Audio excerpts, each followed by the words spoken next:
Hi, my name is Chip, and I'm a paramedic instructor for the state of North Carolina. Today we're going to talk about how to create a basic first aid kit for your home or your car. There are several options out there. Some you can just purchase already put together in boxes. Many vehicles nowadays come with their own kit that's almost in a hip pack located in the trunk. There's some pros and cons about buying the pre-made kits. Everything's in these boxes and they look very similar except for color. Also, you might end up paying a little bit more, but they have your bandages and things like that. You should always have a pair of scissors, hopefully some kind of a dull point so you don't end up hurting someone by mistake. Some type of CPR mask, which there's many versions out there that you can put in a pocketbook, you can put on your keychain.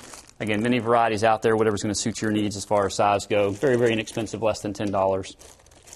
Some other things that you can get at any kind of Walmart, Kmart, Target, any other kind of pharmacy type store such as that is any kind of a gauze pad. Buy a box, just a few dollars. You can have several of those in there. Have a couple different sizes if you can. Band-Aids, again, just a couple different sizes, preferably some that can hold up to water and sweat, and they won't come off when you start to sweat. Something to maybe use to wrap your gauze pads in place once you apply them for cuts and such as that. The cheapest way to do it and the most efficient is take some kind of Ziploc type bag, and you can just put all of your bandaging supplies in there together.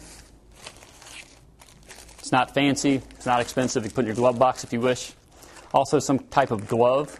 Again, you can buy these at any type pharmacy or those other three stores I mentioned. Keep several pair in a Ziploc bag as well so that you can make sure you're not getting germs on the patient's cut, and also so that you're not getting someone else's blood or body fluids on you. Some other things you could have, depending on where you live and what you might be doing, is a hot pack or a cold pack. These are both chemically activated. You squeeze them, it activates two chemicals together, makes it hot and makes it cold. These are very basic supplies for any first aid kit. Thank you and have a good day.